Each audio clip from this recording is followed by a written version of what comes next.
رب اشرح لي صدري ويسر لي امري واحلل عقدة من لساني يفقهوا قولي یا بدیع العجائب بالخیر یا بدیع الحمد علیہ والصلاة علی آلہا اما بعد فقد قالا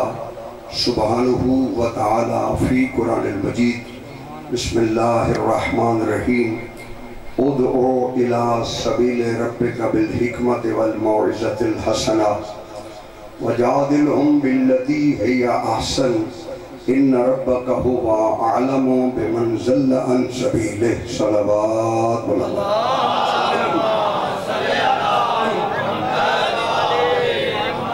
ارشاد پروردگار ہے کہ اے میرا حبیب اے مصطفیٰ ادعو الی سبیل ربک انہیں بلاؤ انہیں دعوت دو اپنے رب کی سبیل کی طرف دعوت دینے کا انداز بھی پروردگار نے بتایا کہ میرا مصطفیٰ جب سبیل کی دعوت دینی ہے بالحکمت بڑی دانائی کے ساتھ والموعظۃ الحسنہ اور میرا رسول جب تو سبیل کا واز کر رہا ہو تو تیرا واز بڑا خوبصورت واز ہونا چاہیے چونکہ واز مصطفیٰ کا خوبصورت ہوگا دنیا اللہ کی سبیل پہ آ جائے وَجَادِلْهُمْ بِالَّتِي هِيَ أَحْسَنُ میرا مصطفیٰ اگر کوئی اس بارے میں تجھ سے مجادلہ کرتا ہے جھگڑا کرتا ہے میرا مصطفیٰ تو نے اس سے جھگڑنا نہیں ہے بلکہ احسن لہجے میں اسے سبیل کی دعوت دے ان ربک هو اعلم بمن ضل عن سبیلہ اللہ کہتا ہے میرا مصطفیٰ یقیناً تیرا رب بہتر جانتا ہے کہ کون کون اس کی سبیل سے ہٹا ہوا ہے توجہ فرما رہے ان ربک هو اعلم بمن ضل عن سبیلہ اللہ کہتا ہے یقیناً تیرا پروردگار بہتر جانتا ہے کہ کون کون اس کی سبیل سے ہٹا ہوا ہے میرا مصطفیٰ پروردگار جب تو جانتا ہے کہ کون کون سبیل سے ہٹا ہوا ہے پھر مصطفیٰ سے اتنا اصرار کیوں ہے کہ حکمت کے ذریعے سے بولا باز حسنہ کے ذریعے سے بولا جھگڑا بھی نہیں کرنا معلوم ہوا سبیل کوئی بڑی اہم ہے اللہ یہ چاہتا ہے کہ دنیا سبیل پہ آ جائے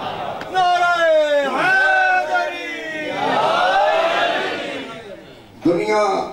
اس سبیل کیا ہے یہ بات پروردگار نے قرآن میں کی ہے قرآن اللہ کی وہ مقدس کتاب ہے کہ جس میں کم از کم جو دائرہ اسلام میں داخل ہے وہ اس قرآن میں شک نہیں کرتا کیونکہ اگر مسلمان قرآن کی آیت میں شک کرے اس کی خلقت مشکوک ہو جاتی ہے لہذا پروردگار نے اس کلام کو لا ریب نازل فرمایا پروردگار نے اور بھی کتابیں نازل کی ہیں صحیفے نازل کیے ہیں پروردگار نے 114 صحیفے نازل کیے ہیں اور جو صحیفے نازل کیے ہیں وہ بھی اپنے پیغمبروں پہ نازل کیے ہیں گھبرائے تو نہیں بیٹھے نا اپنے پیغمبروں پہ نازل کیے ہیں اور پروردگار نے ہر صحیفے کو ہدایت بنا کر نازل فرمایا ہے چونکہ صحیفے بھی پروردگار نے نازل کیے ہیں لہذا صحیفوں پہ بھی شک نہیں کیا جا سکتا تھا مگر اللہ نے صحیفوں کو معجزہ قرار نہیں دیا اللہ نے 114 صحیفوں کے بعد اللہ نے 3 اور کتابوں کو نازل کیا زبور کو نازل کیا تورات کو نازل کیا انجیل کو نازل کیا لیکن پروردگار نے نہ تورات کو معجزہ قرار دیا نہ زبور کو معجزہ قرار دیا اور نہ ہی انجیل کو معجزہ قرار دیا توجہ میری طرف رکھیں یہ قرآن مجید کا فیصلہ ہے کہ اللہ نے اپنی 3 کتابوں میں کسی کتاب کو بھی معجزہ قرار نہیں دیا اگر معجزہ قرار دیا ہے تو صرف اسی کتاب کو معجزہ قرار دیا ہے جو اپنے حبیب مصطفیٰ پر نازل فرمائی قرآن مجید کو پروردگار نے معجزہ قرار دے کر نازل فرمایا میں دلیل دے دیتا ہوں اگر آپ کی توجہ ہو تو 114 صحیفے اور 3 کتابیں یہ بھی کتابیں بھی تو اللہ کی کتابیں ہیں سارے جتنے بھی مسلمان ہیں کیا تورات پہ ایمان نہیں رکھتے؟ بولو سی میرے ساتھ، تورات پہ ایمان رکھتے ہیں، زبور پہ ایمان رکھتے ہیں، انجیل پر بھی ایمان رکھتے ہیں۔ مگر کسی بھی مسلک کے نزدیک شیعہ ہو، سنی ہو، دیوبندی ہو، اہل حدیث ہو، جس فرقے سے بھی اس کا تعلق ہے، جس فرقے سے بھی وہ تعلق رکھتا ہے، وہ یہ سمجھتا ہے کہ قرآن کو بغیر وضو کے ہاتھ نہیں لگا سکتے، مگر تورات کو بھی لگ سکتا ہے، انجیل کے سلامت رہو، انجیل کو بھی بغیر وضو کے ہاتھ لگ سکتا ہے، زبور کو بھی بغیر وضو کے ہاتھ لگ سکتا ہے، صحیفوں کو بھی بغیر وضو کے ہاتھ لگ سکتا ہے، کیونکہ یہ سارے معجزہ نہیں ہیں، معجزہ صرف قرآن ہے۔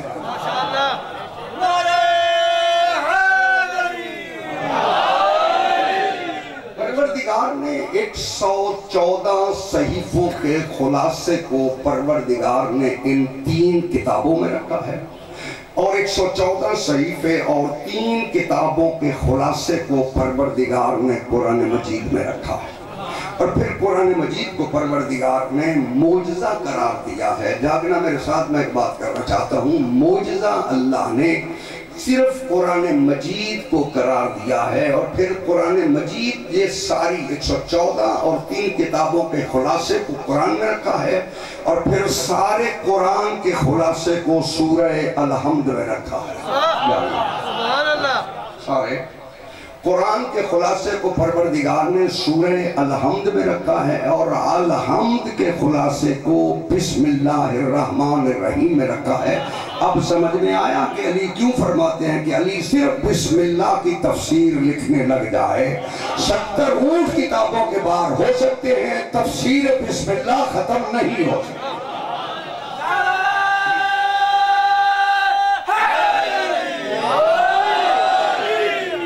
اللہ نے یہ خلاصہ رکھا، پورے قرآن کا خلاصہ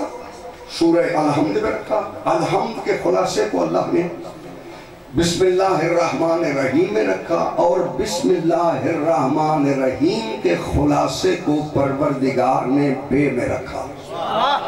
اور بے کے خلاصے کو پروردگار نے بے کے نقطے میں رکھا۔ اسی لیے علی فرماتے ہیں انا نقطہ تو تحت الباء، اس بے کے نیچے تو نقطہ ہے، میں علی ابن ابی طالب ہوں۔ تجھے بسم اللہ سمجھ میں نہیں آئی، جس نے بسم اللہ اسے نقطہ بن کے بنایا ہے اس پر بحث کرتا ہے کہ علی کیسا۔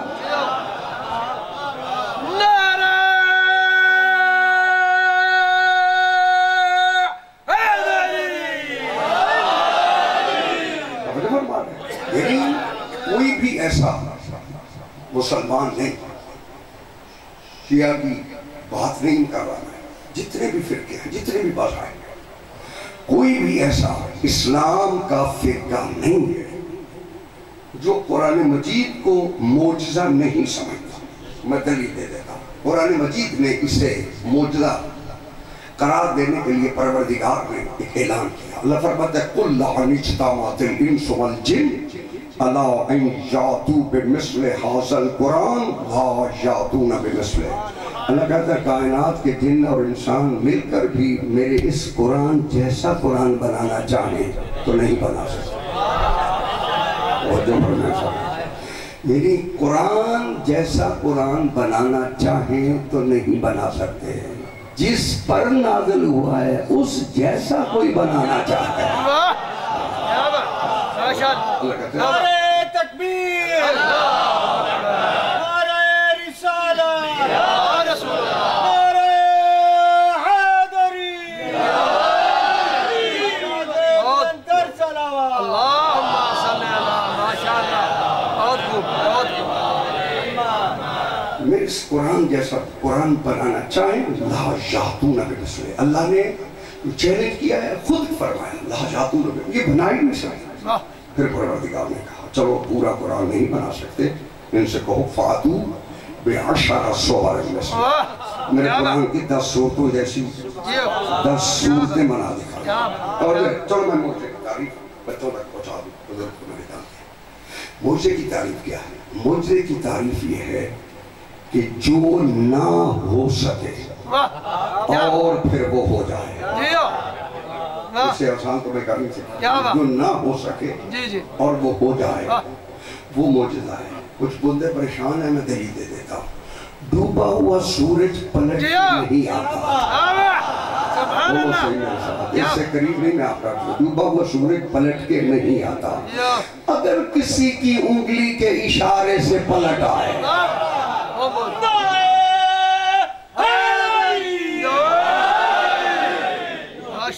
پلٹ آئے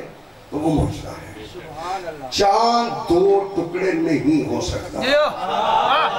اگر کسی کی انگلی کا اشارہ چاند کو دو حصوں میں تقسیم کر دے تو یہ معجزہ ہے۔ توجہ میری طرف رکھیں، ستارے کسی دہلیز پہ طواف نہیں کرتے،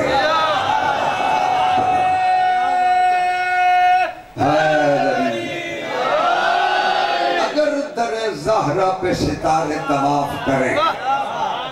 تو یہ معجزہ ہے۔ جاگنا میرے ساتھ، آپ کسی بدن سے رعایت نہیں کرتی، اگر ابراہیم علیہ السلام کے لیے گلزار ہو جائے تو یہ معجزہ ہے۔ پانی کسی کو راستہ نہیں دیتا، اگر موسیٰ کے عصا مارنے سے راستے بن جائیں تو یہ معجزہ ہے، یعنی جو نہ ہو سکے اور وہ ہو جائے۔ علی جیسا نہ قیامت تک کوئی آئے گا نہ پہلے کوئی ہوا ہے، اگر وہ علی 13 رجب کو کعبے میں آ جائے یہی تو معجزہ ہے۔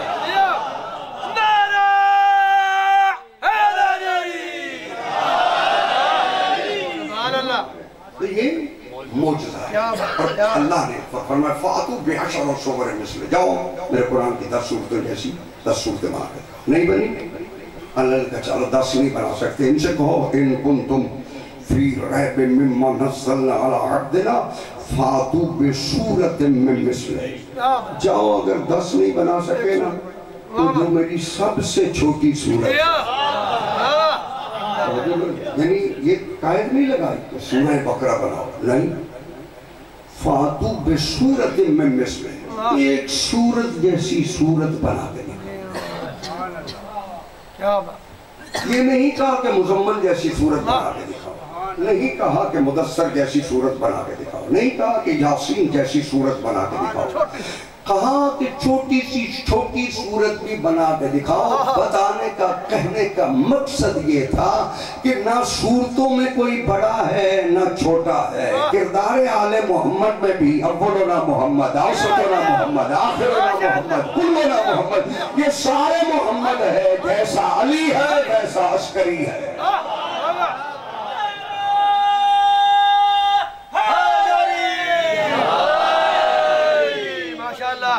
کیا بات ہے، معجزہ پیغمبر اکرم کو دیا، فرمایا توجہ، باقی نبیوں کو معجزے دی، لیکن جب نبی گئے معجزہ ختم۔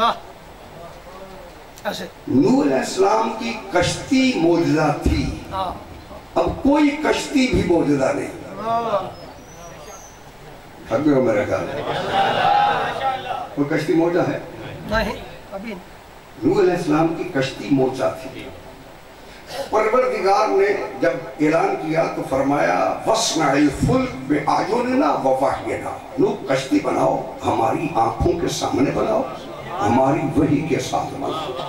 کیونکہ کشتی بن رہی تھی نجات کی۔ اگر لکڑی کے تختوں کی کشتی بھی نجات کے لیے بنائی جائے وہ وحی کے سائے میں بنتی ہے اور اللہ کے سامنے بنتی ہے۔ اگر محمد مثل اہل بیتی کا مثل سفینۃ نوح، اگر وہ کشتی بنائے ان میں کوئی عیب دار نہیں آئے گا۔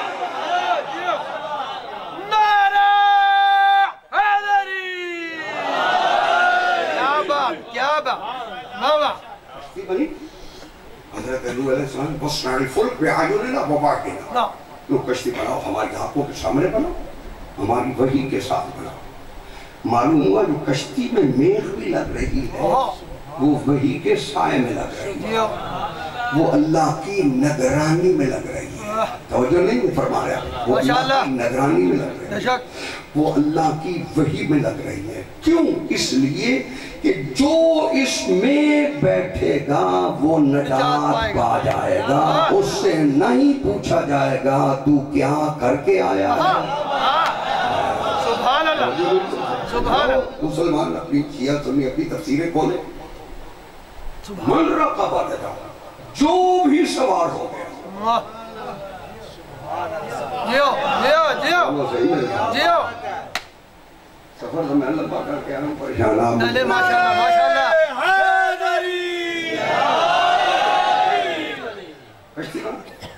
من رقب، جو سوار ہو، یہ الفاظ میرے تو نہیں، جو سوار ہو گیا، جو ہو گیا، اس سے نہیں پوچھا تیری ذات کیا ہے، سبحان اللہ، اس سے نہیں پوچھا تیرے عمل میں قضا کس کی ہے۔ توجہ میری طرف فرق نہیں ہے، فرمایا جو بیٹھ جائے اس کشتی میں اس سے کچھ نہیں پوچھا جائے گا۔ معلوم ہوا نجات کا دار و مدار عمل پہ نہیں ہے، عقیدے پہ ہے۔ ماشاءاللہ، نو پہ عقیدہ نہیں ہے، نو پہ عقیدہ نہیں ہے، وہ نو اللہ عمل قبول ہی نہیں کرتا۔ قبول اللہ اسی عمل کو کرے گا جس عمل میں عقیدہ ہوگا۔ بولو تو صحیح ہے۔ نمازیں تب تلیں گی جب محبت اہل بیت میں پڑھی جائے گی، نہ